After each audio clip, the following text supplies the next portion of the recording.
Sa panahon ngayon, halos imposible na ang hindi makarinig ng pangalang SM. Ito ang mall na pasyalan ng lahat para mamili, maglakad-lakad, kumain o simpleng magpalamig. Pero sa likod ng dambuhalang empire na ito, may isang lalaking nagsimula lang sa pinakasimpleng paraan.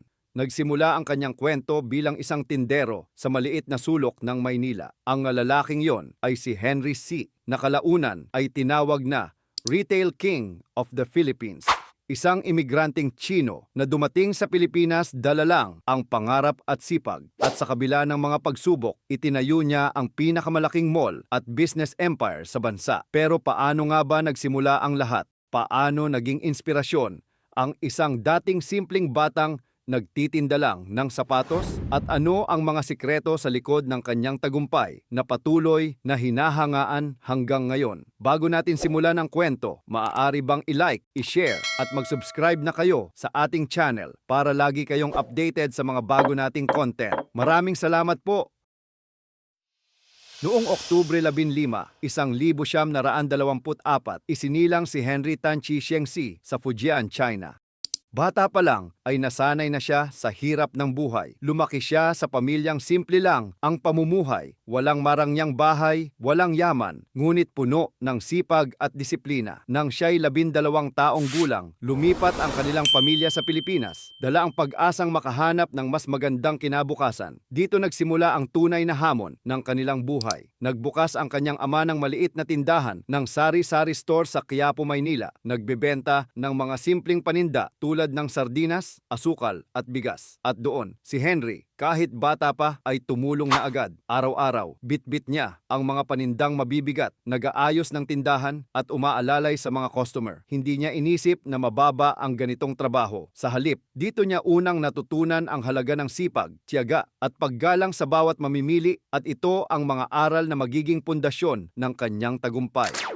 Ngunit dumating ang ikalawang digmaang pandaigdig o World War II. Tulad ng maraming negosyante noon, hindi rin sila nakaligtas. Nasunog ang kanilang tindahan at halos maubos ang lahat ng kanilang pinagpaguran. Dahil sa kaguluhan, napilitan ng pamilya niyang bumalik sa China. Ngunit si Henry ay nagdesisyon na manatili sa Pilipinas. Wala siyang kasiguruhan, wala siyang pera. Pero dala niya ang pinakamahalagang bagay. Yun ay ang kanyang pangarap.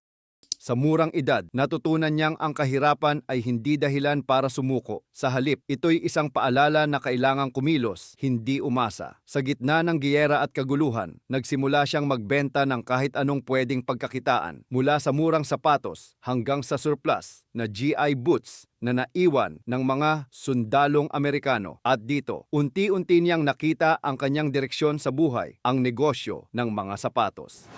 Hindi pa man niya alam noon, pero ang maliit na karanasang ito ang magiging ugat ng pinakamalaking retail empire sa kasaysayan ng Pilipinas. Pagkatapos ng giyera, nagmistulang abo ang Maynila.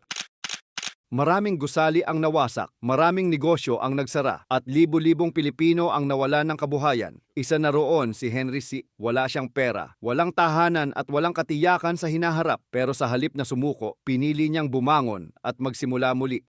Sa edad na 18, pinagpatuloy niya ang pagbebenta ng mga surplus na gamit ng mga sundalong Amerikano. Iba't ibang mga gamit na iniwan pagkatapos ng digmaan. Minsan ay naglalakad siya sa kalye ng Avenida at Raon upang mag-alok ng paninda sa mga dumaraan. Hindi ito madali. Madalas ay pinagtatawanan siya at may mga araw na wala siyang nabebenta. Ngunit hindi siya nawalan ng pag-asa. Sa bawat pares ng sapatos na naibebenta niya, nakikita niya ang pagkakataong unti-unting umaangat ang kanyang buhay. Doon niya napansin ang pangangailangan ng mga tao sa matibay at abot kayang sapatos. Naging malinaw sa kanya na kung may negosyo man na may potensyal, ito ay nasa sapatos. Mula sa maliit na puhunan, nag-ipon siya hanggang sa nakapagbukas ng sariling tindahan. Simple lang ito. Isang maliit na espasyo sa Carriedo, Quiapo, kung saan siya mismo ang nag-aayos, nag-aasikaso ng customer at nagbabalot ng paninda. Tinawag niya itong Shoe Mart, isang lugar kung saan maaasahan ng mga Pilipino ang dekalidad na sapatos sa tamang presyo. Sa unang tingin, isa lang itong ordinaryong shoe store, pero sa likod nito ay isang lalaking may pambihirang determinasyon.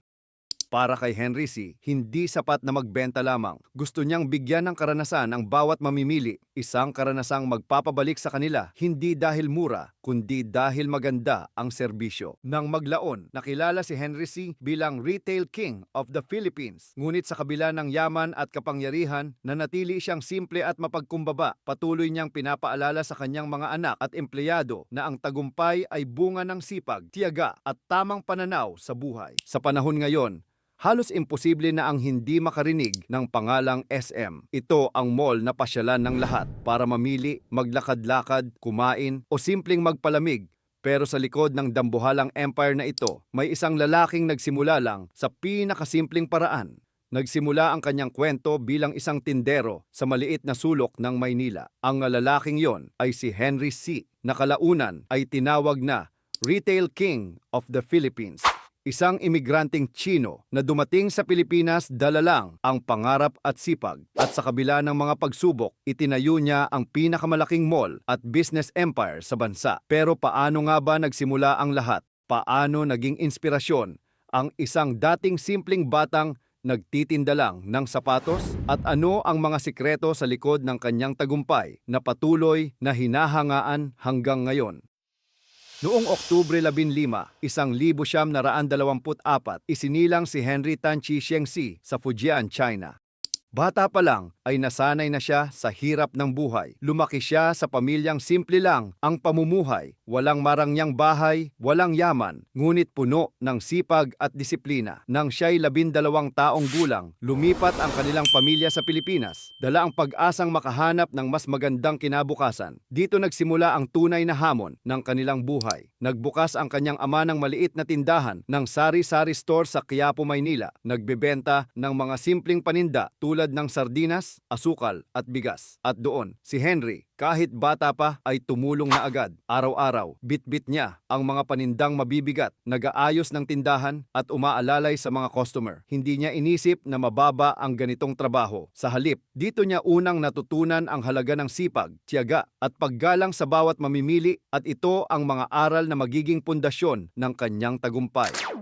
Ngunit dumating ang ikalawang digmaang pandaigdig o World War II. Tulad ng maraming negosyante noon, hindi rin sila nakaligtas. Nasunog ang kanilang tindahan at halos maubos ang lahat ng kanilang pinagpaguran. Dahil sa kaguluhan, napilitan ng pamilya niyang bumalik sa China. Ngunit si Henry ay nagdesisyon na manatili sa Pilipinas. Wala siyang kasiguruhan, wala siyang pera. Pero dala niya ang pinakamahalagang bagay. Yun ay ang kanyang pangarap.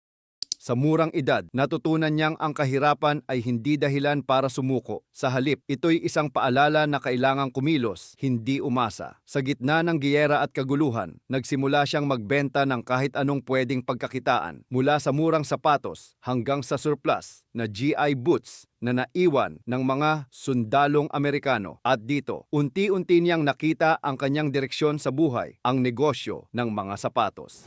Hindi pa man niya alam noon, pero ang maliit na karanasang ito ang magiging ugat ng pinakamalaking retail empire sa kasaysayan ng Pilipinas. Pagkatapos ng giyera, nagmistulang abo ang Maynila.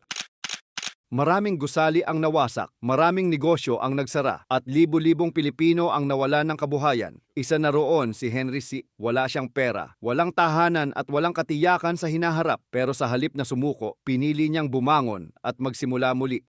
Sa edad na 18, pinagpatuloy niya ang pagbebenta ng mga surplus na gamit ng mga sundalong Amerikano. Iba't ibang mga gamit na iniwan pagkatapos ng digmaan. Minsan ay naglalakad siya sa kalye ng Avenida at Raon upang mag-alok ng paninda sa mga dumaraan. Hindi ito madali. Madalas ay pinagtatawanan siya at may mga araw na wala siyang nabebenta. Ngunit hindi siya nawalan ng pag-asa. Sa bawat pares ng sapatos na naibebenta niya, nakikita niya ang pagkakataong unti-unting umaangat ang kanyang buhay. Doon niya napansin ang pangangailangan ng mga tao sa matibay at abot kayang sapatos. Naging malinaw sa kanya na kung may negosyo man na may potensyal, ito ay nasa sapatos. Mula sa maliit na puhunan, nag-ipon siya hanggang sa nakapagbukas ng sariling tindahan. Simple lang ito. Isang maliit na espasyo sa Carriedo, Quiapo, kung saan siya mismo ang nag-aayos, nag-aasikaso ng customer at nagbabalot ng paninda. Tinawag niya itong Shoe Mart, isang lugar kung saan maaasahan ng mga Pilipino ang dekalidad na sapatos sa tamang presyo. Sa unang tingin, isa lang itong ordinaryong shoe store, pero sa likod nito ay isang lalaking may pambihirang determinasyon.